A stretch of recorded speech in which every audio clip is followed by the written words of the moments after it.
قصتنا ديال اليوم تتبدا من الدار بيضاء مع واحد السيدة سميتها فوزية، امرأة ميسورة يلاه مزوجة وموظفة، وكانت تتقلب على شي خادمة منازل. المهم قصدت واحد الراجل اللي هذه هي خدمته، تيجيب البنات من البادية باش يخدموا في الديور اللي في المدينة، وطلبت منه مواصفات معينة للفتاة اللي غادي يجيب ليها. فوافق الراجل. بعد ايام قليلة جا السمسار لدار فوزية، يدق عليها. حلات عليه الباب ولقات السمسار مع واحد البنية في عمرها 12 عام، والاب ديالها معاها. الاب ديالها سميتو المعطي، وجايين من واحد القرية صغيرة. المعطي واحد الراجل اللي فقير مزوج وعنده 7 الوليدات، وفاطمة هي البنت الكبيرة. عنده واحد الارض صغيرة مربي فيها دجاجات وشوية ديال المعيزات. تهلك بالصاير وما بقاش يقدر يوفر لوليداتو الصغار ما ياكلوا، ففكر يخرج بنته الكبيرة باش تشتغل كخادمة في البيوت. والسمسار بالدور ديالو طمنو وقال ليه غادي تعيش بنتك في المدينة مزيان، وغادي تهلا فيها المرأة اللي غادي تمشي عندها، وغادا تهلا فيك حتى انت. من بعد هضرو مع السيدة اللي جاو عندها، فرحات بزاف وعطات المعطي خلصت شهر بعد ما تفاهموا على الثمن. ولكن قال لها المعطي اعطيني خلصت عام، انا ساكن بعيد وما يمكنش كل شهر نمشي ونجي باش نتخلص، غادي يمشيو لي فلوسي غير في المركوب والطريق. الصراحة عجباتها الفكرة، وهي الدخل جابت ليه الفلوس كاملة، واتفقت معاه على عام عاد يرجع عندها. وفاطمة مسكينة تتخمم وتتشوف باها كيف تلهف على الفلوس، وحتى الشوفة ما بقى بغى يشوف فيها، وكانت ناوية كل شهر تشوفه تشم فيه ريحة امها وخوتها. ولكن هو صدمها بقراره وخدا الفلوس وخرج مع السمسار. سدات فوزية الدار، جات عند فاطمة لقاتها واقفة في الكوزينة. بدات تتفرض عليها قوانين الدار، واول حاجه قالت ليها انا عيطي ليا بلالا وراجلي بسيدي، والثلاجه ممنوع تحليها حتى تشاوري معايا. وراه واحد البونجا مطويه ومخده ومانطه تحت البوطاجي، فاش نعسو حنا جبديها فرشيها ونعسي فيها. وقبل ما نوض الصباح لقاها محيده ومرجعه بلاصتها. يعني فهمات من هاد الهضره اخر وحده تنعس واول وحده تفيق في الدار. تقبلت الواقع وحنات راسها وقالت لها واخا لالا. مشات ايام وجات ايام، ومعامله فوزيه لفاطمه كانت خايبه، ديما تتعايرها وتضربها ومجوعاها حتى في كرشها. وفاطمه كانت تتسنى امتى يكمل العام باش تشوف باها، وهذا الشيء اللي مصبرها.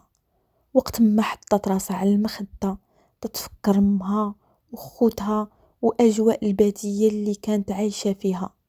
كانت مولفة بالدجاج والمعيزات الصغار اللي كانوا عندهم والطبيعة الخضراء.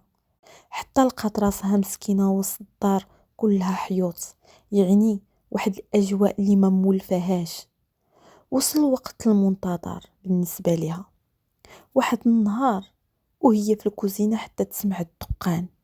حلت فوزية الباب، عطات لباها فلوس العام الثاني، خداهم ومشى بلا ما يسول في بنته ولا يشوفها. تألمت فاطمة هذاك النهار بزاف، وعرفات خاصها تسنى عام تاني لعل وعسى تشوفو. ولكن للأسف عام ورا عام ما تتشوفوش. كيف العادة تيجي ياخد الفلوس ويمشي. دازت 4 سنين، فاطمة كبرات ولات عندها 16 عام، بانت عليها علامات النضج. وراجل فوسية ولا يقول لمرتو ما تبقايش تضربيها وحسني التصرف معاها، راه البنت كبرات ما بقاش صغيرة. هاد الهضرة خلاتها تشك فيه. حتى لواحد النهار قالت لراجلها انا خارجة اليوم مع صحاباتي، واش خارج حتى انت؟ وهو يقول لها لا، انا عيان، بغيت نبقى غير في الدار. خرجت فوزية وهو يخرج حتى هو.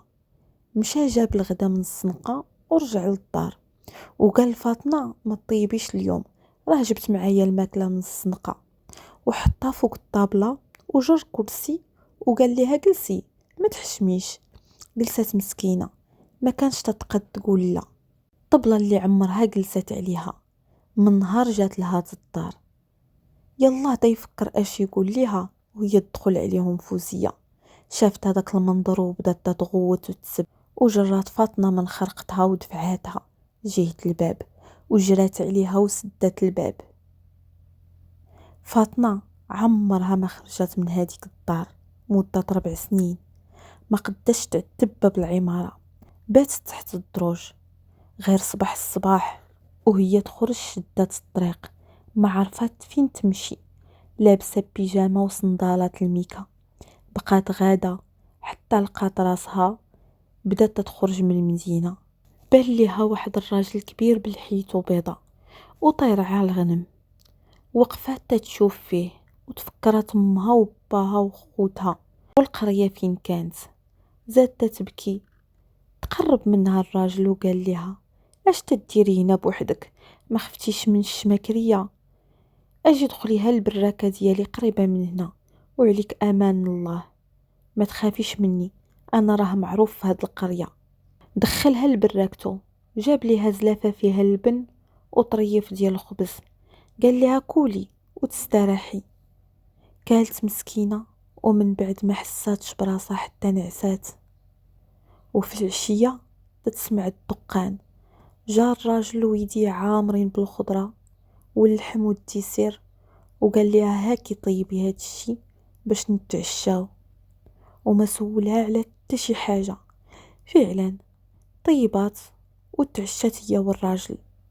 وقال لها نعسي انتي هنا، انا غادي نخرج على برا حتى للصباح.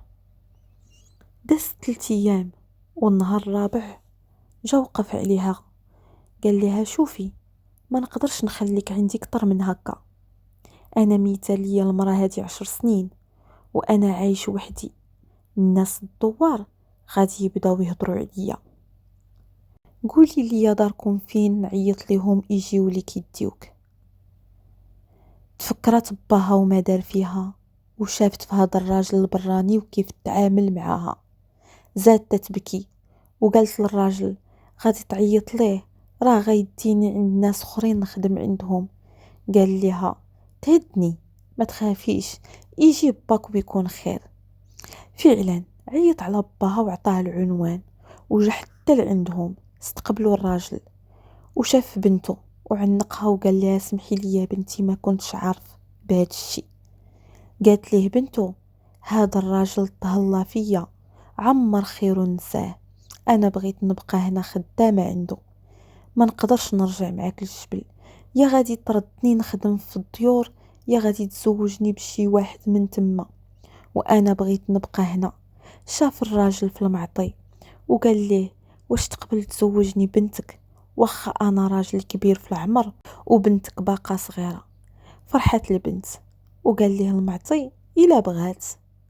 زاد الضحك ووافقات. عطاه الراجل 2 بقرات كصداق لفاطمه وتزوج بها. وهنا تتسالي القصه ديالي وتنقول لكم بسلامه حتى الحكايه جديده وقصه للعبره.